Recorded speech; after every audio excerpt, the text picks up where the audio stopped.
Hi again, and welcome to Doing Life with Itzy on a Bitsy Budget. Today I'm going to show you how to make tissue paper and ribbon look new again so you can continue to use it over and over. Let's go ahead and get started. Okay, we're in the laundry room, and let me show you what we need to get started and what we're going to be doing. What we're going to do is we're going to use a regular iron, and it has to be an iron that is dry. No steam, no water in it at all. That's what you'll need. It needs to be on a cooler temperature because if you get it too hot, then it could burn or scorch, if you're used to that term, the actual tissue paper. So we're going to iron tissue paper. We're going to make it look new again. The other thing we're going to do is we're going to plug in this curling iron, and we're going to use this to actually iron the ribbon. I bought this a long time ago at TJ Maxx. It's just a small mini curling iron. They sell them everywhere. Pick yourself one up and put it in the container you keep your ribbon in. Make sure you're reusing it year after year, and I'll show you how to do that. So let's start off with the tissue paper, and then we'll plug this in.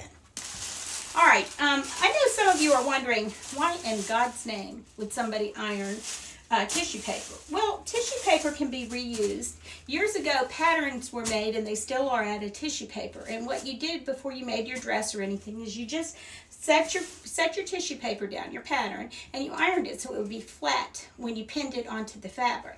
So it makes sense that we could just do the same here. Now, we'll talk a little bit about the environment because that's one reason that you could reuse this. There's no sense in throwing it out. And we should consider trees and our environmental stuff.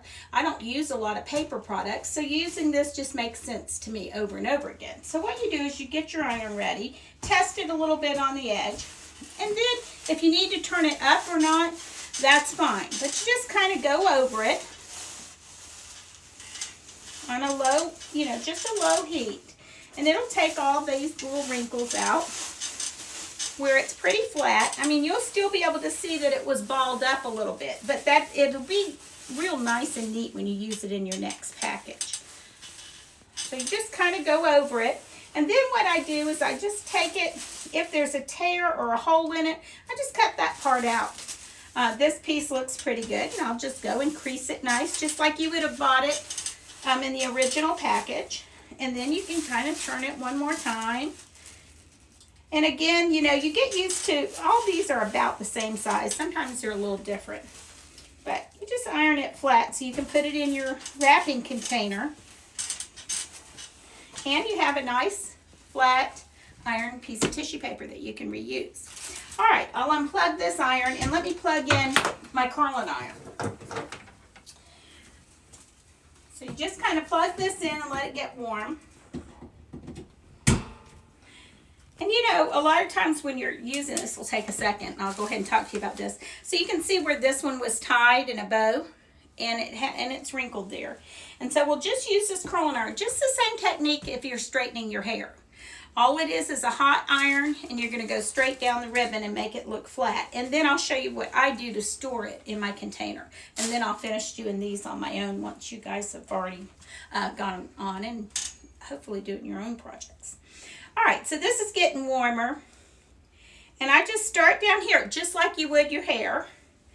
And just go down it. If you get to the point where, you go past it and you still see a little more wrinkles than what you want, you can just kind of go back over it again. Go slower, just like you would anything that you're ironing. So you can see where that bow was tied. It's straightening out good. And then I just go all the way to the end. And then I'll take another minute. So a lot of times during Christmas, I just have this in the room that I'm doing my wrapping in. And any bows or ribbon that I want to reuse from last year that are wrinkled, I just take a minute and do this while I'm listening to my Christmas music. And then you have a nice straight ribbon. What I do while it's still a little warm is I just wrap it around my finger. And then I store mine in little circles. So you can use a paper clip on it or just a straight pin. I don't have either of those in here now. But you get the general idea that you're just going to make a circle. Take your finger out, and you could put a pin in there. But then you're ready to use it. So you've got your little, and you do the same thing on this one. This one has a little wrinkle right there. And I'll just take this and go straight down it. get to the real wrinkly part. And even though you can do any ribbon, a paper ribbon, you can any of it you can do like this. This one is a little higher quality ribbon, but again, it works fine. And then I just do the same thing. I just roll it up around my finger so I can store it easy. And then I don't have to iron it when I use it. But you could do it either way. If you just put all your ribbons in a box or fold them and then you do it right when you're wrapping your packages, it's perfect. Okay, I hope this was a helpful hint for you today, and I hope that you recycle some of this stuff instead of throwing it away. Please like, subscribe, and share, and thank you for watching. See you next time.